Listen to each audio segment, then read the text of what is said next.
Could you name a famous scientist from history? Any famous scientist? I guess Einstein would be the first one. Einstein. Einstein. Isaac Newton. Isaac Newton, yeah, brilliant. We're interested in a guy called James Clerk Maxwell. Never heard of it. James Clerk Maxwell? No? No, I haven't. No, really? And he lived not far from here. He's Scottish. And I come from 10 miles from Parton. I've never heard of him. You never heard of James Clerk Maxwell? No, Right.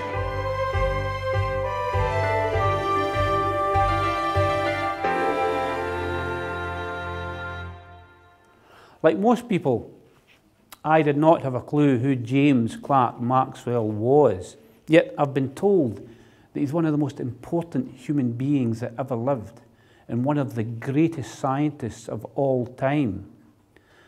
I'm a poet and a Scots everyman, so I've decided to go on this journey to find out more about James Clerk Maxwell and the impact that he has had on the modern world that we live in now. So, who was James Clerk Maxwell? This is 14 India Street. James was born here in 1831, full of life, full of interest in everything that was going on around him. Well, he bombarded his elders with questions, and his favourite question was, what is the go of that thing? And if he wasn't satisfied, well, what's the particular go of that thing? Maxwell's theory of electromagnetism was one of the real intellectual achievements of the 19th century. And it was the first case of a unified theory. This is the famous paper of 1864 in which he says that this velocity, which he's calculated, is so nearly that of the then thought to be the speed of light, that it seems we have strong reason to conclude that light itself, including radiant heat and other radiations, if any, is an electromagnetic disturbance in the form of waves propagated through the electromagnetic field according to electromagnetic laws. And that has been described by Feynman, who was a professor in America, as one of the greatest leaps ever made in human thought. The holy grail of physics is to reduce everything to one set of equations, one unified description. And Maxwell set the standard. And at the same time, of course, it did establish understanding of light, and it led to, there were all kind of practical implications. It's extremely difficult for a layman like myself to try and get his head round the complexity of these world-changing theories that he was proposing. So to try and understand this better, I decided to visit Glasgow University and discuss Maxwell's work. So James Clerk Maxwell really is one of the biggest figures in the history of physics. This was acknowledged by people no less than Einstein, in fact. It's surprising perhaps that Clerk Maxwell isn't better known among the wider public, because his contributions to physics are really enormous. Everyone's heard of Einstein, they've probably heard of Newton as well, but Clerk Maxwell is really well up there with Einstein and Newton as really revolutionising our understanding of a lot of things in the world of physics. So there's lots of ways in which James Clerk Maxwell has ongoing influence even now in the 21st century. Firstly, if you look at the area of physics that he worked in, well in fact he worked in a whole bunch of areas, but the one he's probably best known for is electromagnetism. So even the very name tells you something about what Clerk Maxwell did, because one of his biggest achievements was to help us understand how two concepts, electricity and magnetism, were connected to each other.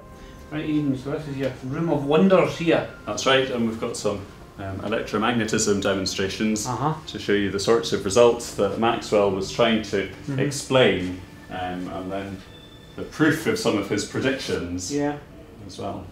So the equipment we see in front of us here, there would have been a kind of rudimentary version of this available to Maxwell. So what was Maxwell doing with this, Aidan? So Maxwell was interested in trying to understand electricity and magnetism. So magnetism had been known since ancient times, that you had materials that were magnetic that attracted other materials. But in the early 19th century, there was a growing realization that electricity and magnetism were intimately connected.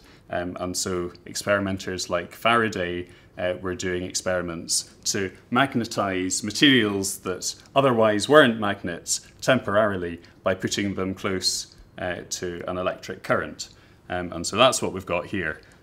If you flick, so we've got a material here that's not magnetic, but if you flick the switch and put a current through the coil, then it becomes magnetic up until the point where you cut the circuit again.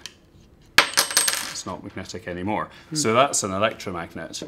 And related to that, you can generate an electric current by moving a magnet inside it. So you can see the current being generated here just by moving the magnet inside the coil. So these were all experimental results, and what Maxwell was trying to do was find a mathematical framework to describe them, a set of equations that would explain all the phenomena that had been seen. From this, what do we see in the world around us now, the applications of that? Well, so Maxwell put together his famous equations describing electricity and magnetism, and the great prediction that came out of that was electromagnetic radiation. So this is the sort of equipment that was used about 10 years after Maxwell's death to demonstrate electromagnetic waves. So again, in here we have a big coil like the one that we saw over there, and when we pass a current through it, we generate sparks which are giving off radio waves. You can detect them with a radio over there. And these electromagnetic waves travel at the speed of light. So there's a realization that all of these phenomena were the same thing. He was a very broad physicist, and he made important contributions to our understanding of thermodynamics, the behavior of gases. He developed the first color photograph, period. He experimented in the summer when he was between academic terms, carried out experiments on color, and he had a theory of color. Did this at Glenlair, I believe, and his wife helped him do these experiments. And there is a photograph that he took of a colored a tartan or something like that. That was the first time that had been done. Maxwell was also experimenting with light. This is sort of replicating one of his experiments. So what was he doing here, Ben? Well, he was investigating what happens when we mix coloured lights. When you mix coloured lights, the rules are different to when you mix coloured paints. So for example, if you mix the red paint and the green paint in your paint box, you tend to get a dark brown colour. But something quite different happens when we mix the red and green light by overlapping them on there. And what Maxwell was interested in was what are the mathematical rules that will tell us what colour we'll get when we mix two other colours or any number of other colours. So what we can now do is we've got the mixture of red and green making yellow. We can bring blue into the mixture. If you did this with paints, you'd end up with a very dark, dingy colour. But if we add blue in there, we get white in the middle. So it's got an amazing result that we take three colours, mix them together, and we get something that hasn't got any colour at all. And Maxwell was able also to create the mathematical rules that mean you can predict what colour you're going to get when you mix certain lights in certain proportions. This marriage of electricity, light, magnetism, is this the first sort of example of a unified theory?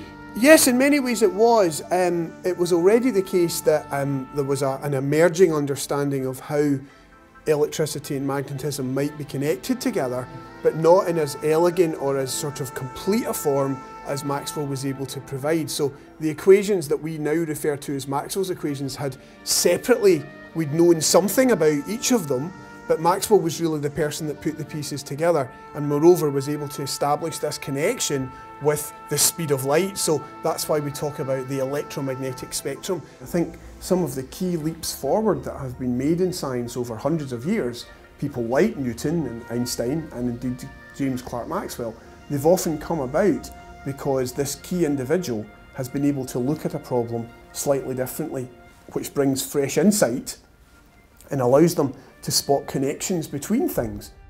Maxwell's ability to spot these connections where others hadn't might have been something to do with the nature and nurture of his upbringing.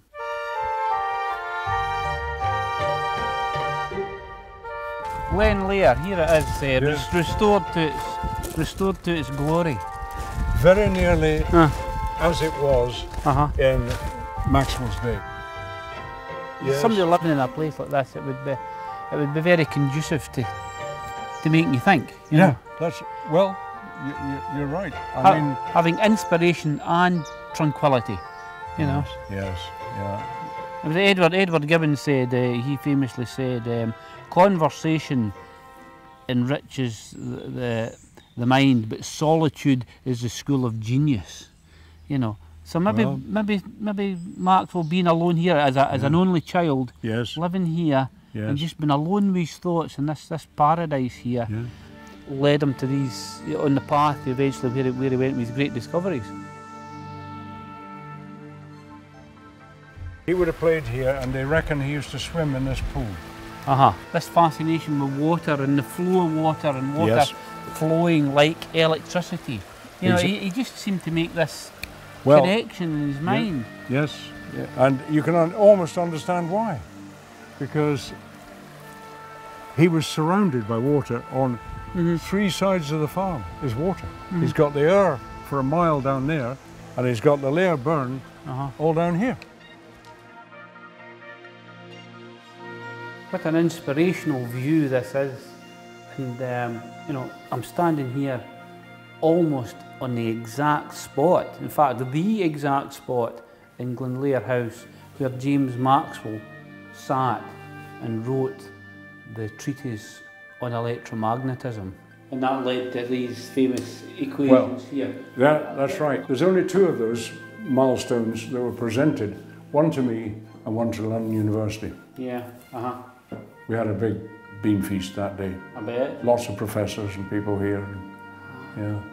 Oh, it's really superb.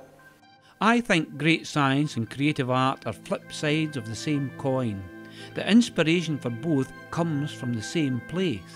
Science and poetry are equally valuable and complementary views of the world. Well, I suppose one of the most intriguing aspects of Clerk Maxwell was the fact that he wrote poetry as well. And I write poetry and have got quite a few books published now, and it was utterly intriguing to find that Clerk Maxwell and I had this kind of thing in common. And he was a pretty good versifier. I wouldn't say it's the greatest poetry I've read, but it's kind of like in the vein of a kind of Wordsworth, Tennyson, Kipling, you know, in the great tradition of the Victorian versifiers. A Problem in Dynamics, 19th of February 1854. An inextensible heavy chain lies on a smooth horizontal plane. An impulsive force is applied at A, required the initial motion of K. Let ds be the infinitesimal link, of which for the present we've only to think.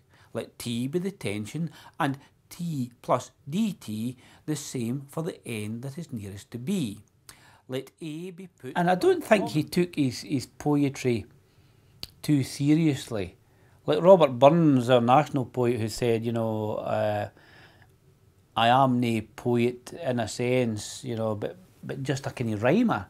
And I think Maxwell was a rhymer, and he wrote these poems for fun. It's as if, in a way, like J.M. Barrie's Peter Pan, in a way,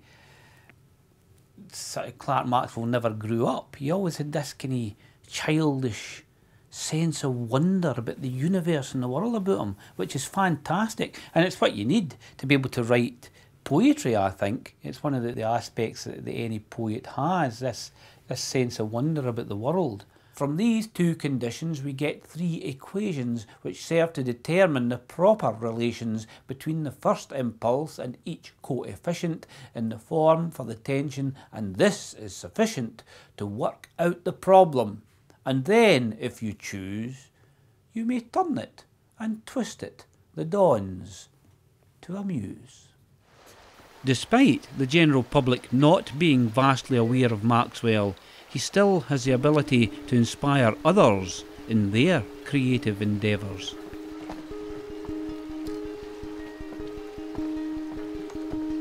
I've always been interested in science and music, and always been interested, I suppose, playing the harp, because as it's a very direct kind of instrument, you just pluck a fixed string, which creates a standing wave.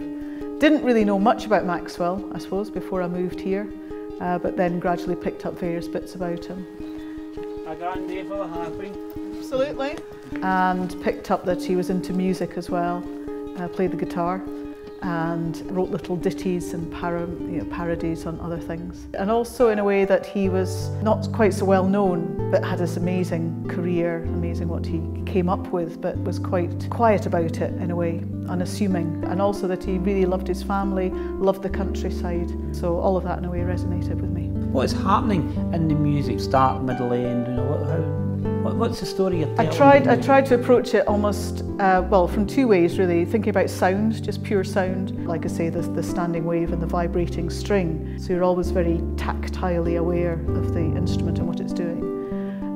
But then I also love tunes and things that made me think about Maxwell, like his Scottishness. So there's a traditional side to it, but also some of the harmonies and things I used as well. So it's all those kind of mixtures, and then using effects on the harp sort of reflects some of his ideas of interference patterns and how light bounces off things and sound bounces off things. So that I think has an elegance to it, which if I understood Maxwell's equations, I'm sure they have this elegance to them.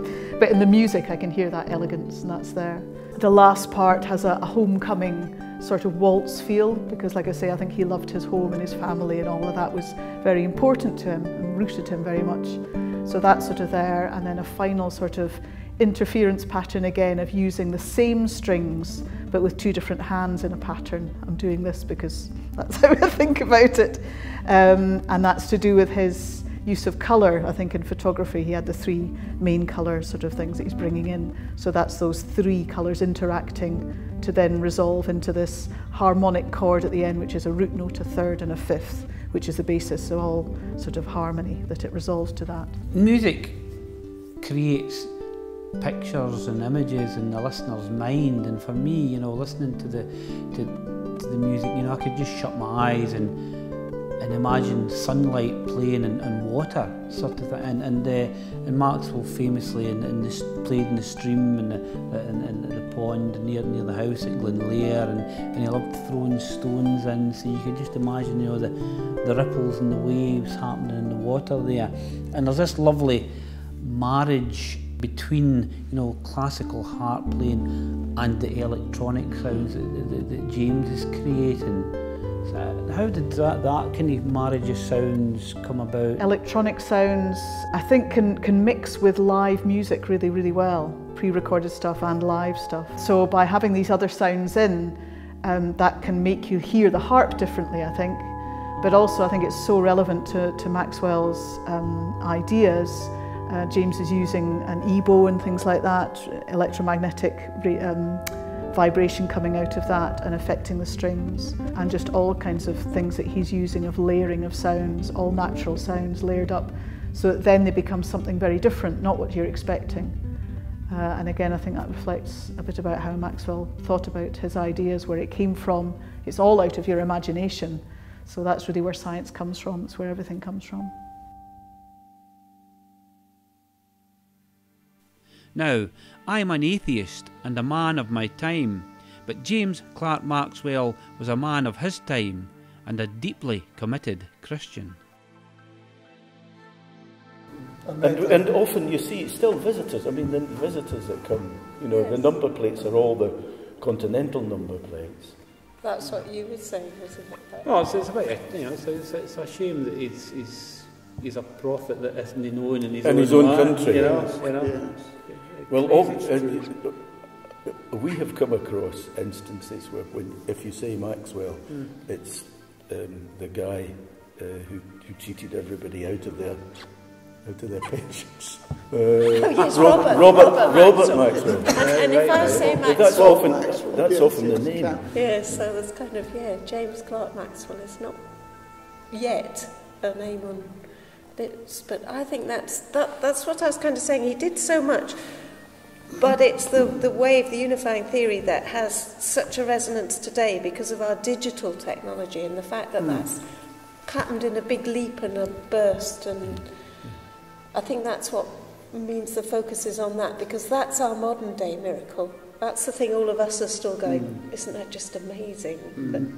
Well, Feynman says, and the man who changed everything about his quoted is saying that if you go forward 10,000 years from now, Maxwell's name will be, if they look back to this time, they'll say the greatest thing that happened in the 19th century was the work of James Clerk Maxwell. That is there for all time. What he was doing was bringing to bear deep theoretical thinking to make sense of experimental observations, and in fact also to make quite startling predictions about future experimental observations. Yeah, essentially our whole non-biological technology owes itself in large measure to contribution like Maxwell.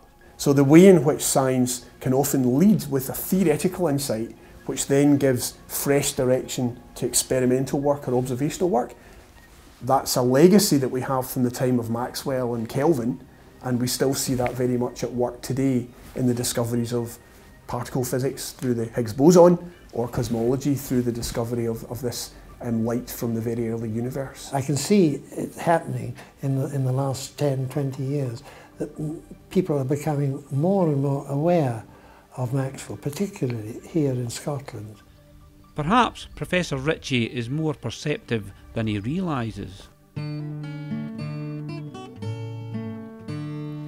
Jamie Maxwell was a lad, he mixed his tailor slowly into this and into that, with questions late and early. Birds and beasts and clockwork toys, always the same old question.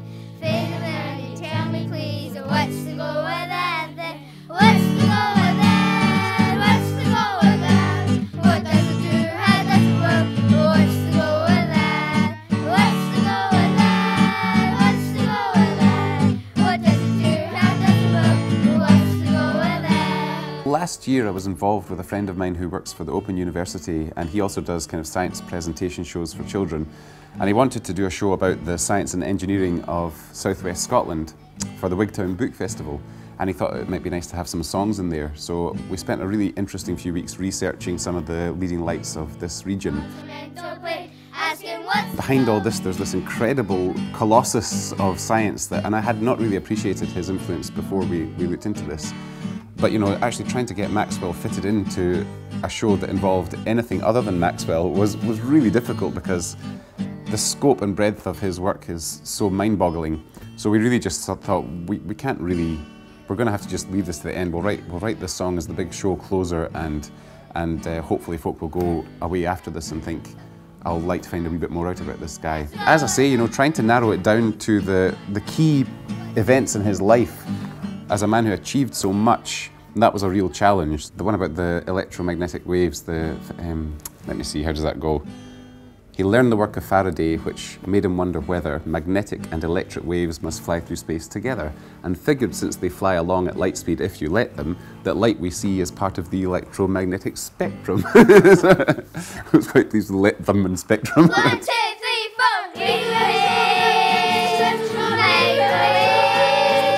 Dad's an academic, and he has spent his whole professional life finding out about the different Scots tongues from around the country, because of course, as you know better than anyone, it's not just one thing. But I find it most intriguing and the most exciting when the people speaking it don't have any notion that they're speaking anything other than their normal language. They're not thinking, I'm going to use a Scots word just now. They're just speaking their language, and it's wonderful to see it as a living, kind of breathing tongue that's still in use. And of course, that's the language that Maxwell would have spoken, and that was kind of one of the things that made him distinctive when he went back up to Edinburgh and was in amongst all the posh lads at the academy. And he was still using very much his rural, his local accent and his local vocabulary. And I think that made him stand out amongst the Edinburgh Academy lads. Yeah, and of course he was derided for it. He was. Dafty Maxwell. Dafty Maxwell, can you imagine? That's hilarious. Aye. Well, he showed them, didn't he? When I actually took them through each verse and sort of gave them the background about what aspect of his life each verse was about, I think they were suitably impressed with the scope of this man's achievements. And especially as you did earlier, you were telling them how his discoveries have impacted on the world that they live in. And I think, you know, you can't impress that upon people enough, that the things that we enjoy today, they didn't just appear out of thin air. They've come from a long line of discoveries and you know, small augmentations by generations, but then the occasional blazing star like Maxwell.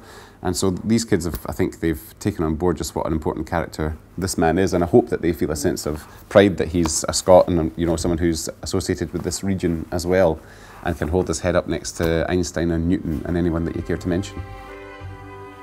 Having now gone on this journey of discovery to find out who James Clerk Maxwell was, I've been utterly astounded by the breadth and depth of the man. He is a true Renaissance man, a true genius, a man who embraced science, the sciences. He loved music, he loved culture, he wrote poetry. His legacy for me is the fact that he never lost that childlike curiosity, that sense of wonder that just imbued his whole life, constantly asking, what's the goal of that?